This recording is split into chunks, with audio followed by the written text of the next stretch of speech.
brother gonna die after the video.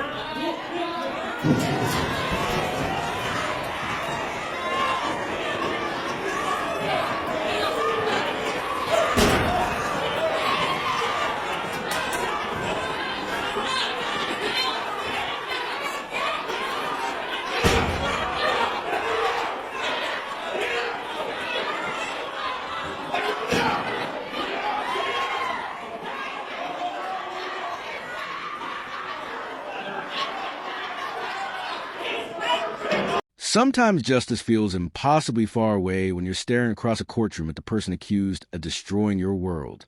That's exactly what happened when grief-stricken family members came face to face with a man charged with murdering their loved one. What unfolded next wasn't calm or orderly. It was raw, human pain erupting in a space that demands composure. But before we get to that explosive courtroom moment, we need to understand the tragedy that brought everyone there in the first place. Before we dive deeper into this heartbreaking case, I need you to do something for me. If stories like this matter to you, if you believe these victims deserve to have their stories told and remembered, then hit that like button right now. Subscribe to Crime Lab Report and make sure you turn on those notifications because every single alert means another case gets the attention it deserves. These aren't just headlines. These are real people, real families, and real lives cut short. Don't let their stories disappear into silence. On the morning of December 30th, 2025, the Fox and Woods apartment complex in East Haven, Connecticut, seemed like any other quiet residential area. Families were starting their day, getting ready for work, preparing breakfast. East Haven is a coastal community of about 30,000 residents where serious violent crime is uncomfortably rare. It's the kind of place where people choose to raise their children because it feels safe, predictable, secure. That sense of safety was about to be violently shattered. Destiny Rumley was just 21 years old, a young mother doing her best to navigate life while raising her 3-year-old child. We don't know everything about who Destiny was. Her favorite songs, her biggest dreams, the little moments that made her laugh. What we do know is that she was trying to build something for herself and her child, and she was in a relationship with a man named Tyreek Black, also 21. Family members have clarified that Black was not the father of Destiny's child, but the two were dating and their lives had become intertwined in ways that would soon turn catastrophic. Around 8:10 that Tuesday morning, emergency dispatchers at the East Haven Police Department were flooded with frantic 911 calls. Witnesses reported seeing a man violently attacking a woman in the hallway of the apartment building. The descriptions were desperate and terrifying. People watching violence unfold in real time, unsure how to stop it, screaming for help to arrive. What makes the situation even more disturbing is that among those 911 calls was one from Tyreek Black himself. He called emergency services and admitted directly that he had stabbed Destiny. According to prosecutors who would later present their case in court, the attack was sparked by something almost unbelievable in its simplicity. Destiny told Black she was going to call the police. That statement, that decision to seek help and protection, became the trigger for unspeakable violence. Black allegedly stabbed her 9 times, targeting her torso, her limbs, and even her head. The assault was brutal, sustained, and merciless. When police officers arrived at the scene within minutes of receiving those calls, they found Black standing in the apartment doorway. A large knife was lying in the hallway nearby, the weapon used to inflict those fatal wounds. But the crisis was far from resolved because Black then refused to cooperate with the responding officers and locked himself inside the apartment. This created an urgent and terrifying complication. Destiny's 3-year-old child was still trapped inside with him. Put yourself in that position for just a moment. A small child who had either witnessed or heard something absolutely horrifying was now barricaded inside an apartment with a person accused of attacking their mother. Officers couldn't afford to wait or negotiate. They made the immediate decision to smash through a window and physically pull the child to safety. Thankfully, the little one wasn't physically injured, but the emotional and psychological damage from that morning is something no child should ever have to carry. What happens to a young mind forced to process trauma like that? While officers worked to secure Black and place him under arrest, a process complicated by his combative behavior, paramedics rushed Destiny to Yale New Haven Hospital. Medical teams did everything they could to save her life, but the injuries were catastrophic. She had been stabbed multiple times in critical areas. Despite their best efforts, Destiny Rumley died from her wounds. The medical examiner later confirmed what everyone already knew in their hearts. This was a homicide. A young woman who probably kissed her child goodbye that morning, who had plans and hopes and a future ahead of her, was gone forever. Black was eventually taken into custody, though he didn't go quietly. Police reports indicate he fought with officers during his arrest, showing no signs of remorse or cooperation. He was charged with murder, assault on police officers, interfering with police operations, interfering with an emergency call, and risk of injury to a minor, that last charge reflecting the fact that a young child was present during this act of violence. Investigators classified the incident as domestic violence, confirming that Black and Rumley had been in a romantic relationship, though they were still working to determine the exact nature of their living situation and how long they had been together. This is where we need to pause and acknowledge something uncomfortable. Domestic violence often built behind closed doors, invisible to friends, neighbors, even family members.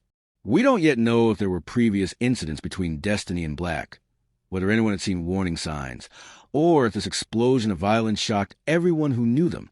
What we do know is devastating. One argument, one threat to seek help from authorities, and a life was ended.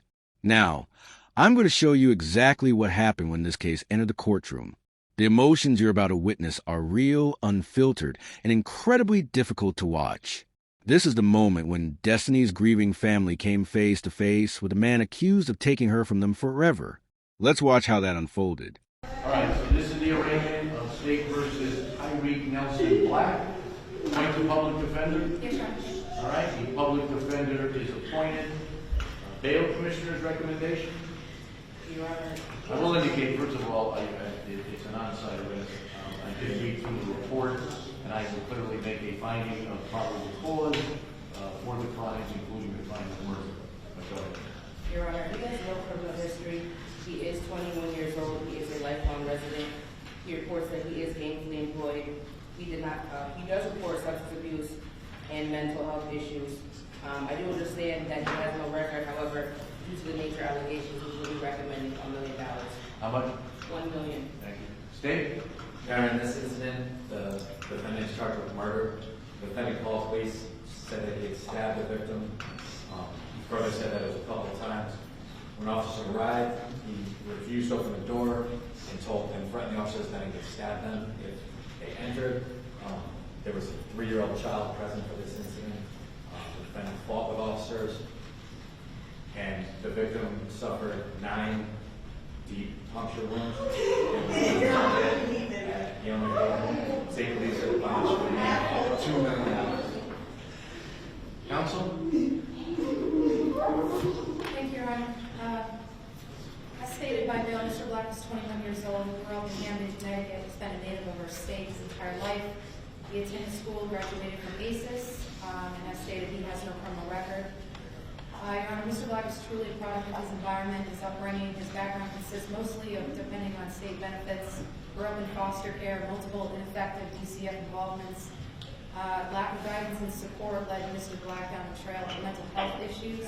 He has multiple diagnoses, including PTSD, multiple stays in inpatient services, outpatient services, and many prior suicide attempts. Even though through all this turmoil in his life, he was trying.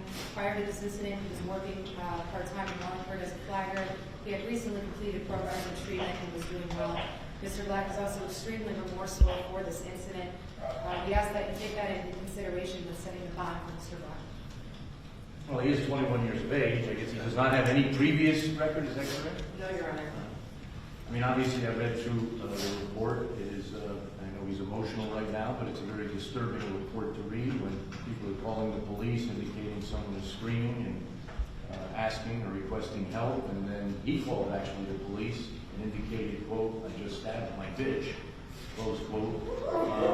The police were able to get the child, I guess, out through a window, the 3-year-old. He finally let the police in, according to the report.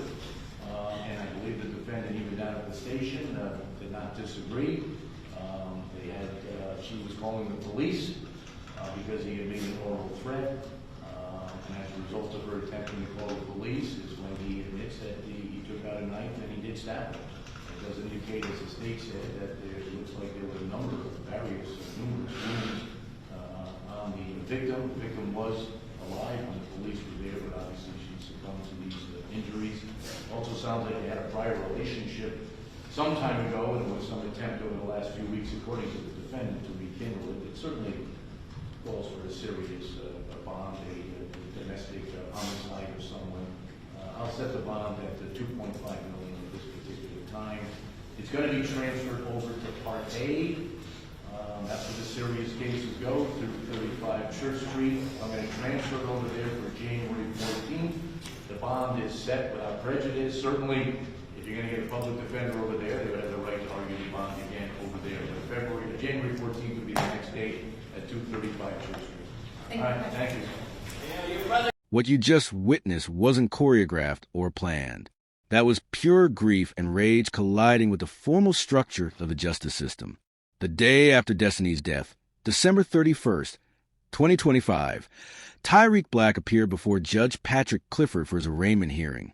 He had initially been held on a $2 million bond, which is already extraordinarily high.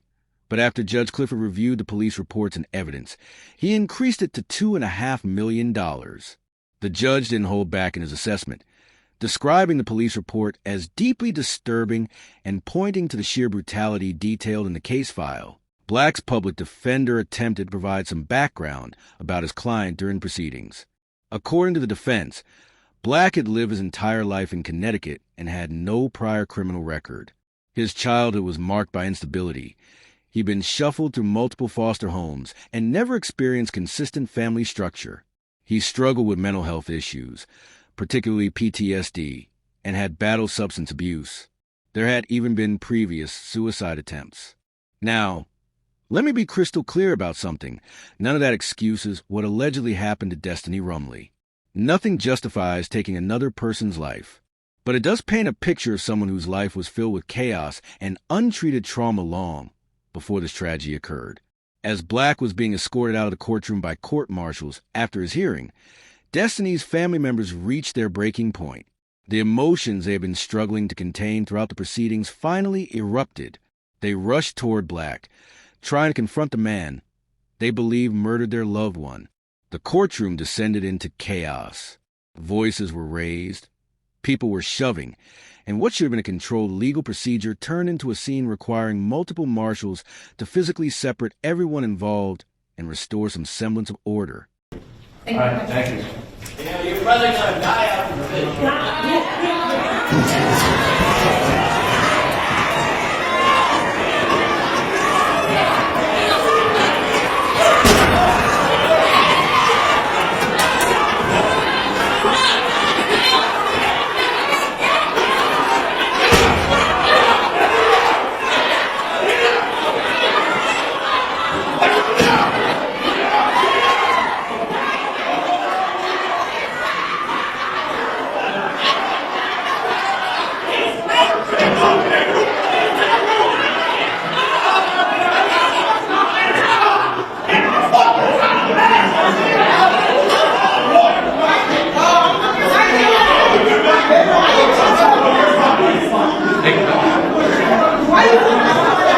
Can anyone really blame them, though?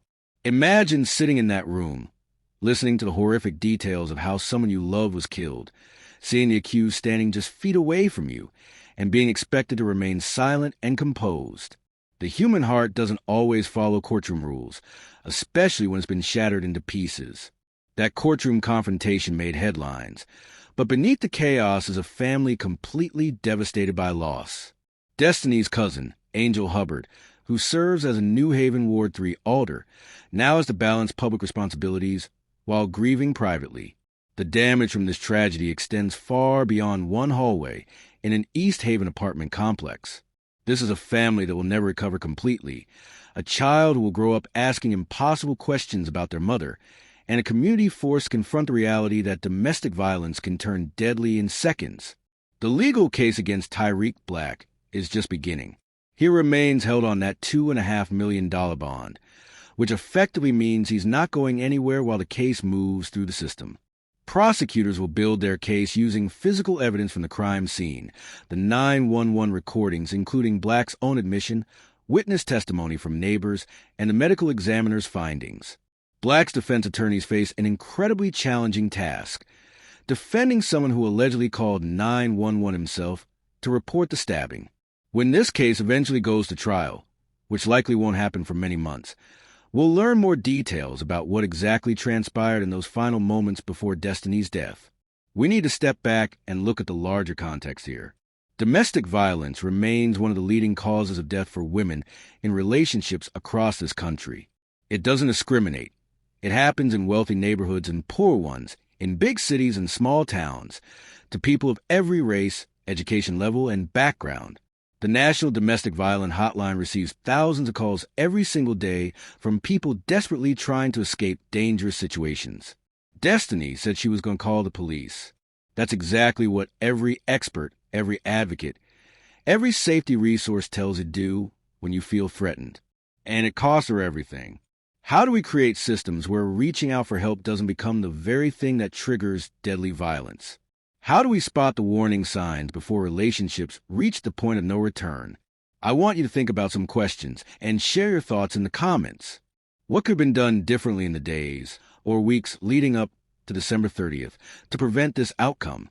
When you hear about someone's difficult past, their mental health struggles, their unstable childhood, their trauma, where do we draw the line between understanding their background and holding them fully responsible for their actions? And honestly, if you were sitting in that courtroom as one of Destiny's family members, do you think you could have maintained your composure? Destiny Rumley's life mattered.